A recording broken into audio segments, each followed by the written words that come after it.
నమస్తే, welcome to Telugu రాజ్యం. నేను మీ వెంకట గన్నవరపు. ఇండియన్ ఆర్మీలో అనేక సంవత్సరాలు చేసి రిటైర్ అయిన ఇండియన్ ఆర్మీ ఉన్నారు తోట భానుప్రసాద్ గారు. దేశంలో ఈరోజు జరుగుతున్న అంతర్గత భద్రత మీద కావచ్చు, విదేశీ వ్యవహారాల మీద కావచ్చు, ఆయన కెరీర్లో ఆయన అనుభవాలు కావచ్చు మనతో వివరించడానికి. భానుప్రసాద్ గారు నమస్తే అండి. నమస్తే అండి. అంటే దేశంలో వాణిజ్యపరంగా కానీ దౌత్యపరంగా కానీ అనేక మార్పులు మనం చూస్తూ ఉన్నాం. అంటే స్వతంత్రం వచ్చిన దగ్గర నుంచి దాదాపు ఈ 75 సంవత్సరాల సుదీర్ఘ ప్రయాణంలో భారతదేశం కానీ అనేక దేశాలు డాలర్ ప్రామాణికంగా వాణిజ్యం, కొనుగోలు, అమ్మకాలు, ఒప్పందాలు అయితే చేస్తున్నాయి. WTO ఒప్పందాలు అన్నీ. సో ఇలాంటి నేపథ్యంలో డాలర్ ప్రామాణికంగా కాకుండా డాలరేతర ప్రత్యామ్నాయ కరెన్సీ తేవాలని ముఖ్యంగా బ్రిక్స్ దేశాలనేవి ఒక నిర్ణయానికి అయితే వచ్చాయి. ప్రతిపాదనల దశలో ఉంది. ఇఫ్ ఐఎమ్ నాట్ రాంగ్, ప్రతిపాదనల దశలో ఉంది. అది ఎంతవరకు డాలరేతర కరెన్సీని అంటే బ్రిక్ కరెన్సీని ఈ భాగస్వామ్య దేశాల కూటమి తేగలుగుతుంది? Point number 1. ఒకవేళ తేగలుగుతుంది అనే ప్రతిపాదనల దశలో ఏదైతే ఈ రోజున్న దేశాలలో మెజారిటీ అంటే కర్రపెత్తనం కావచ్చు, నేనే పెద్దన్ననే వ్యవహరించే అమెరికా ఈ బ్రిక్స్ కరెన్సీని తేవటానికి అంగీకరిస్తుంది. కరెన్సీ తేవటానికి అనే ప్రతిపాదన కంటే ముందే టారిఫ్ల రూపంలో ట్రంప్ రెండోసారి గెలిచిన తర్వాత చెలరేగిపోతున్న నేపథ్యంలో బ్రిక్స్ కరెన్సీ తేవాలనుకునే ఈ ప్రతిపాదనను ఎంతవరకు ముందుకు తీసుకెళ్లనిస్తారు అమెరికా? సో దౌత్యపరంగా ఇది ఎలా సాధ్యం అవుతుంది, మీరేం చెప్తారు? ఇప్పుడు మీరు చెప్తున్న ఈ విషయంలో ఇది నిన్న మొన్న వచ్చిన ఆలోచన కాదు. 2014 నరేంద్ర మోడీ ప్రధానిగా ప్రమాణ స్వీకారం చేసిన రోజు నుంచే దీనికి పునాది రాజు జరిగింది. మనం స్వావలంబన దిశగా ముందుకెళ్ళాలి అన్న ఒక స్వదేశీ భావనతోటి మేక్ ఇన్ ఇండియాని తీసుకొని వచ్చాం. మనం అక్కడ నుంచి ఎన్నో కంపెనీలను మనం ఒప్పించగలిగాం. అంతర్జాతీయంగా ఎన్నో దేశాలను ఒప్పించగలిగాం. ఈరోజు మనం కొన్ని దేశాలతోటి డాలర్లో కాకుండా మన కరెన్సీతో ట్రాన్సాక్షన్ చేస్తున్నాం. ఇప్పుడు బ్రిక్స్ కరెన్సీ ఏర్పాటు అనేది ఇంకా చాలా ముందు దశ. అది దానికి ముందుగా కొన్ని దేశాలకు ముందు మన యూపీఐని అలవాటు చేసినాం మనం ఈరోజు. ఇవన్నీ కూడా ఇప్పుడు 1-2 years లో జరిగినవి కాదు. వీటన్ని కూడా 2014 నుంచే దీని మీద మోడీ ప్రభుత్వం దృష్టి పెట్టింది. ఏదో ఒక రోజు మనం ప్రపంచ శక్తిగా ఎదగాలి అని అంటే మనము అతి పెద్ద జనాభా అండి ఈరోజు. డాలర్ ఆధిపత్యాన్ని దశాబ్దాలుగా అనుభవిస్తున్న అమెరికా డాలర్ కుదేలుని ఒప్పుకుంటుందా, స్వీకరిస్తుందా? ఒప్పుకోవాల్సిందే. ట్రంప్ భయం అదే. ఇప్పుడు మనం అతి పెద్ద జనాభాతోటి అతి పెద్ద మార్కెట్ గా ఉన్నాం ప్రపంచం. దౌత్యపరంగా, వాణిజ్యపరంగా అనేక అంశాల మీద, అనేక విషయాల్లో అమెరికా మీద ఆధారపడి ప్రత్యక్షంగా కానీ పరోక్షంగా కానీ అమెరికా మీద ఆధారపడ్డ దేశాలు ఎంతవరకు అమెరికా యొక్క ఫోర్స్ని తట్టుకొని ఈ బ్రిక్స్ కరెన్సీ ప్రతిపాదనల్ని ఆమోదం దిశగా వెళ్ళటానికి సహకరిస్తాయి అంటే మీరేం చెప్తారు? దానికి సమాధానం ఒకటే. ట్రంప్ ఫోన్ చేస్తే భారత ప్రధాని ఫోన్ ఎత్తకపోవడం అవసరం లేదు. అంటే అట్లా జరుగుతుందా? అగ్రరాజ్యం అమెరికా ఎంత కాదన్నా అది యునైటెడ్ స్టేట్స్ ఆఫ్ అమెరికా అనేక రాష్ట్రాల కూటమి అన్ని విధాల్లో ముందుంది. టెక్నాలజీ కానీ, ఆయిల్ కానీ, మిలిటరీ కానీ, రక్షణ రంగంలో ఉన్న ఆయుధాలు కానీ అన్నిటికంటే ముందున్న దేశం. ఆధిపత్యానికి కొనసాగించడానికి కావలసిన వనరులు, మౌలిక సదుపాయాలు అన్నీ ఉన్నాయి. ఈరోజు అమెరికాతో విద్వేషం పెట్టుకొని కానీ, వైరుధ్యం పెట్టుకొని కానీ ఏ దేశం కూడా మలగలిగే పరిస్థితి లేని టైంలో ఇప్పుడు భారత ప్రధాని ఏదైనా వాళ్ళ హాట్లైన్ సంభాషణే ఉంటుంది. ఒక దేశాధ్యక్షుడు ఇంకో దేశానికి ప్రధాని మాట్లాడుకునేది హాట్లైన్లో. ఆయన హాట్లైన్ని కాదని తప్పుకునే పరిస్థితి, ఏదో సామాన్యులు సంభాషించుకునే విధంగా భానుప్రసాద్ గారు వెంకట్కి కాల్ చేస్తే వెంకట్ లిఫ్ట్ చేయకపోవటం, వెంకట్ చేస్తే భానుప్రసాద్ గారు లిఫ్ట్ చేయకపోవటం అన్న సందర్భం ఉంటుందా? అలా ఉంటుందా? సహజంగా ప్రతి హిందువులో ఈ విద్వేష భావన అనేది ఉండదండి. నరేంద్ర మోడీ గారిది కూడా అమెరికా ద్వేషం కాదు. ఇది ఈరోజు భారత్ ఏదైతే చేస్తుందో ఇది అమెరికా ద్వేషం కాదు. దీంట్లో అమెరికాను మనం శత్రువులుగా చూడాల్సిన అవసరం లేదు. మనం విశ్వగురువుగా గతంలో ఉన్నాం, ఇప్పుడు మళ్ళీ కాబోతున్నాం. ప్రపంచానికి మీరు చెప్పేది ఇదంతా ఓకే. ట్రంప్ కాల్ చేస్తే ప్రధానమంత్రిగా నరేంద్ర మోడీ ఆ కాల్ లిఫ్ట్ చేయకపోవటం ఉంటుందా? ఉంటుంది. ఎందుకంటే ట్రంప్ వ్యవహార శైలి అట్లా ఉంది. ట్రంప్ తన వ్యవహార శైలి వల్లనే తన స్థాయిని తగ్గించుకుంటున్నాడు. అవాయిడ్ చేయటం అంటే ప్రధాని స్థానంలో ఆయన బదులు ఆయన పర్సన్తో మాట్లాడిస్తారా? విదేశీ వ్యవహారం చూసే జయశంకర్ గారు ఉన్నారు, సలహాదారుడు, ఆయనతో మాట్లాడించుంటారా? అసలు కాలే అటెంప్ట్ చేయలేదా? అంటే ట్రంప్ వన్ సైడెడ్గా నిర్ణయాలు తీసుకుంటూ మళ్ళీ నేను తీసుకున్న నిర్ణయాలను నేను రివ్యూ చేసుకుంటా, మీరు నాతో మాట్లాడండి, నాతో బార్గెన్ చేయండి, ఎంత అంటే ఒక చీప్ బిజినెస్ టాక్టిక్స్. ట్రంప్ సహజంగా బిజినెస్ మ్యాన్, ఆయన బ్యాక్గ్రౌండ్ బిజినెస్, రాజకీయ నాయకుడు కాదు ట్రంప్. కాబట్టి ఒక బిజినెస్ మెన్ లాగానే ప్రవర్తిస్తున్నాడు ఒక దేశాధ్యక్షునిగా ఉండి, కానీ ఒక నాయకుని లక్షణాలు, ప్రజానాయకుని లక్షణాలు లేవు.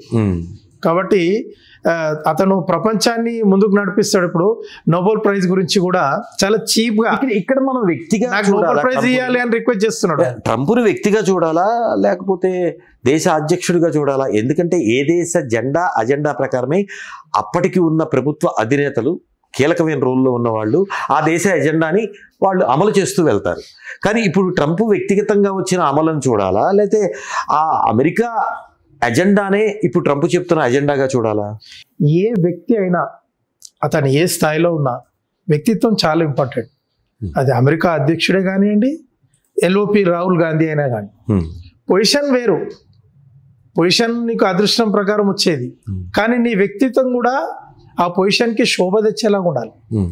ఈరోజు అన్నట్టు ట్రంప్ చెప్పే నిర్ణయాలు మొత్తం అంతర్గతంగా అమెరికా నిర్ణయాలు కాదా? కాదు. ఇప్పుడు పెద్ద కానప్పుడు అమెరికాలో అంతర్గతంగా ట్రంప్కు వ్యతిరేకంగా నిరసనలు జరుగుతున్నాయి కదా, పబ్లిక్ నుంచి కాదు. నిన్న జరిగిన హత్య ఏంది? ప్రభుత్వంలో నుంచి. ఇప్పుడు నిన్న జరిగిన హత్య ట్రంప్ స్నేహితుడు, అదొక తిరుగుబాటు కదా ప్రజలు. అంటే కాదు, ఆ ప్రదేశంలో మీరు ఆ కాంక్లేవ్ నిర్వహించొద్దని అక్కడున్న వ్యవస్థలు కొన్నాయో వాళ్ళు నిషేధించారు. అక్కడ వద్దన్నా కూడా నిర్వహించడం జరిగింది. ఇప్పట్లో అంటే గత కొన్నేళ్లలో అమెరికాలో ఇటువంటి సంఘటన జరగలేదు. ఒక రాజకీయ నాయకుడిని చంపడం, కాల్చి చంపడం అనేది జరగలేదు. మాది చాలా గొప్ప డెమోక్రసీ అని చెప్పుకునే అమెరికాలో ఈరోజు మనలాంటి దేశాల్లో జరిగే సంఘటన జరిగింది. అంటే దీనికి ట్రంప్ కూడా బాధ్యత ఉంటుంది కదా. ప్రజలు ఏం కోరుకుంటున్నారు అనేది తెలుసుకోకుండానే ట్రంప్ ముందు పోతున్నాడు అన్న విషయం ఇక్కడ స్పష్టమైపోయింది. ఒక భయానక వాతావరణాన్ని సృష్టించడానికి అక్కడ కాల్పులు జరిగాయా, లేకపోతే ట్రంప్కు అనుకూలవాదిగా పేరుందిన వ్యక్తి కాబట్టి కాల్పులు జరిగాయా? ట్రంప్ అనుకూలవాది కాబట్టి అక్కడ అది జరిగిందని ఇప్పటి వరకైతే ఉన్న ఎంక్వైరీలో అదే తెలుస్తుంది. కాబట్టి ట్రంప్ వ్యక్తిగతంగా తను దిగజారి తన అధ్యక్ష స్థాయిని కూడా తగ్గిస్తున్నాడు. దీనికి భారత్ పెద్దగా బెంబేలెత్తాల్సిన అవసరం లేదు. దీనికి భారత ప్రభుత్వం సన్నద్ధంగానే ఉన్నది. సన్నద్ధంగా ఉందంటే ఇప్పుడు ఐటీ వ్యవహారాల్లో కావచ్చు, ఇంకో విషయంలో కావచ్చు టారిఫ్లతో పాటు కొన్ని బిల్లులు కూడా అక్కడ సభలో ప్రవేశపెడుతున్నారు. దానికి ప్రత్యామ్నాయంగా జరిగే సోర్సెస్ ఇక్కడ ఏమి పెద్దగా చూడండి. ఇప్పుడు వీళ్ళు ఒక భయం పెడుతున్నారండి, టారిఫ్లది ఏం ఎఫెక్ట్ జరగలేదు, టారిఫ్లది ఎఫెక్ట్ జరగలేదు అని చెప్పి ఇప్పుడు ఐటీకి సంబంధించి ఒక భయానిక వాతావరణం సృష్టించే ప్రయత్నం చేస్తున్నారు. అయితే అక్కడ ప్రతిపాదనల దశలో అయితే కొన్ని వేల ఉద్యోగాలు నష్టం చేయగలరు. భానుప్రసాద్ గారు, ఆ బిల్లు ప్రతిపాదన జరిగింది. ఒక సెనేటర్, డెమోక్రటిక్ సంబంధించిన సెనేటర్ ప్రతిపాదించారు. అది ఆమోదం పొందితే విదేశీ ఉద్యోగస్తులు, అవుట్సోర్సింగ్ కంపెనీలు ముట్టదాకలే.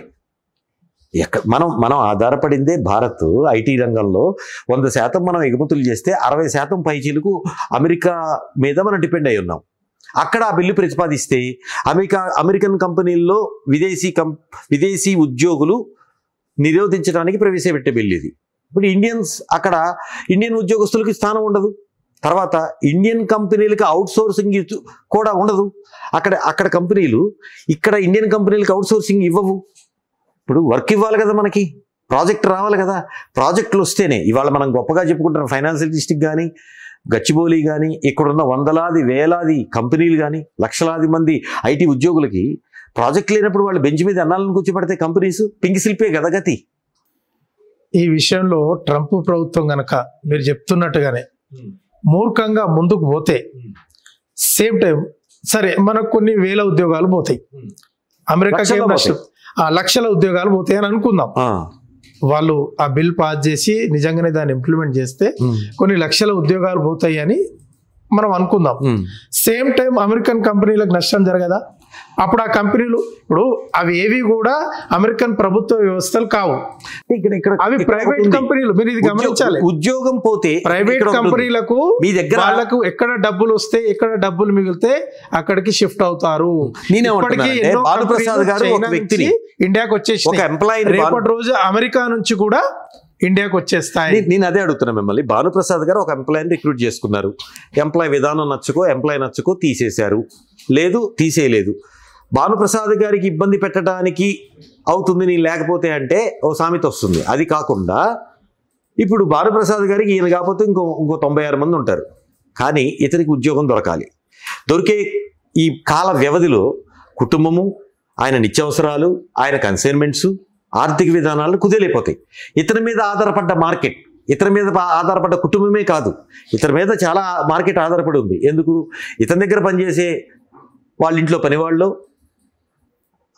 ఆయన వాడే పెట్రోలు, డీజిలు, ఆయన సరదాలు ఇవన్నీ ఉంటాయి. ఇవన్నీ కూడా ఆధారపడి ఉంటాయి. ఈయన ఒక ఇల్లు కొనుక్కొని ఉంటారు, ఆయన ఈఎంఐ కడతారు.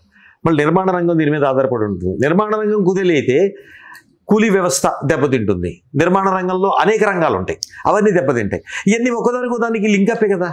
మీరు టారిఫ్లు విధించకంటే ముందు సేమ్ ఇదే మాట్లాడింది మీడియా అంతా. ఏం జరిగింది? ఏమీ జరగలేదు. మనకి ఇప్పుడు టారిఫ్లది అయిపోయింది. టారిఫ్ల ప్రభావం ఏమైనా ఉన్నదా? లేదు కదా. ఇప్పుడు లేదని అంటే చాప కింద టారిఫ్ల ప్రభావం ఎలా ఉంటుంది? ఒక 50% టారిఫ్లు విధిస్తే అమెరికా కొన్ని రోజులే బేర్ చేయగలుగుతుంది. వాళ్ళు కొన్ని రోజులే బేర్ చేయగలుగుతారు. ఇప్పుడు అందుకే వాళ్ళు కాలబేరానికి వస్తున్నారు. ఏంటి కాలబేరానికి వస్తున్నారన్న? నేనే టారిఫ్లు తగ్గిస్తాను అని ట్రంపే స్వయంగా చెప్తున్నాడు. నాతో మాట్లాడండి, నాతో నెగోషియేషన్ చేయండి, నేను టారిఫ్లు తగ్గిస్తాను. మెలుకుంది కదా నెగోషియేషన్ చేయమంటేనే. అది ఇప్పుడు వాని ఇంటెన్షన్ అదే, నేనే పెంచుతా, నేనే తగ్గిస్తా, నాతో మాట్లాడండి అని. మనం మాట్లాడే టైంలో మాట్లాడతాం, మన స్ట్రాటజీ మనకు ఉంటుంది. ఏమో రేపు బ్రిక్స్ కరెన్సీ వచ్చేస్తుందేమో, అప్పుడు ఇంత నెగోషియేషన్ కూడా అవసరం లేదు. ఇంకా పూరనైనా నీ డాలర్ నువ్వు నీ దగ్గర పెట్టుకో, మేము మా బ్రిక్స్ కరెన్సీ తోటి మేము బిజినెస్ చేసుకుంటామంటే అయిపోయి అమెరికా కుదేలైపోతుంది. ఇంకా ఐటీ దెబ్బపడి, టారిఫ్ల దెబ్బ మీద ఉన్న సమయంలోనే ఐటీ దెబ్బపడి, ఇండియన్ ఎకానమీ దెబ్బతింటే, జీడిపి పడిపోతే అప్పుడు ఇండియాకి ఇంకా దెబ్బ కదా. అంత ఈజీగా అమెరికన్ గవర్నమెంట్ డిసిషన్ తీసుకుంటుందని నేను అనుకోను. అమెరికా కంపెనీలు, ముఖ్యంగా కంపెనీలు కూడా వాళ్ళకు వ్యూహం ఉంటుంది. ఇప్పుడు ప్రభుత్వం వాళ్ళకు అనుకూలంగా వ్యవహరించకుండా మూర్ఖంగా ముందుకు పోతే కంపెనీలు కూడా వాళ్ళ స్ట్రాటజీ తయారు చేసుకోవాల్సి వస్తుంది. కంపెనీది ఏముందండి, వాళ్ళకి కావాలి ఆదాయం. ఏ కంపెనీకైనా, ఏ దేశంలో అయినా. కరెక్టే, మీ స్ట్రాటజీ నాకు అర్థమైంది. మీరు ఏం చెప్పదలుచుకున్నారు? వాళ్ళు కేంద్ర కార్యాలయం యూఎస్ఏ నుంచి ఇండియాకి మార్చుకుంటారంటారు. అంతే. కంపెనీ ఇప్పుడు ఏ కంపెనీ అయినా లాభాల కోసం పెడుతుంది. ట్రంప్ కోసం కంపెనీ సాధ్యం అవుతుందా? సాధ్యం అవుతుంది, అదే అవుతుంది ఇంకా భవిష్యత్తు. ట్రంప్ భయం అదే. ఇది అతిపెద్ద మార్కెట్ అయిన ఇండియాని, చైనాను నేను కట్టడి చేయకపోతే రేపు ప్రపంచ ఆర్థిక వ్యవస్థ అంతా వీళ్ళిద్దరి చేతులకు పోతుంది, నేను సూపర్ పవర్ గా ఉండలేను అన్న భయం వెంటాడే ట్రంప్ ఇవన్నీ చర్యలకు దిగుతున్నాడు. చైనాని, ఇండియాని కంట్రోల్లో పెట్టుకోవాలన్న ఉద్దేశంతో చేస్తున్న ట్రంప్. ఎంతవరకు కట్టడి చేస్తుంది ఇండియా? అది ఈ ప్రయత్నంలో ఎవరు విజయం సాధిస్తారన్నది కాలం సమాధానం చెప్తుంది. థ్యాంక్ యూ అండి భానుప్రసాద్ గారు, అనేక విషయాల మీద మీ అభిప్రాయాలు తెలియజేసినందుకు thank you very much. Thank you. Hello, Telugu Rajyam channel చూస్తున్నారా? సామాజిక, రాజకీయ, జీవన చిత్రణే తెలుగు రాజ్యం. అతిశయోక్తులు, అసత్యాలు ఉండవు. రాజకీయ కోణం కాదు, ప్రజా కోణమే కొలబద్ద. తెలుగు రాజ్యం వీక్షణ మీ ఉత్తమ అభిరుచికి నిదర్శనం.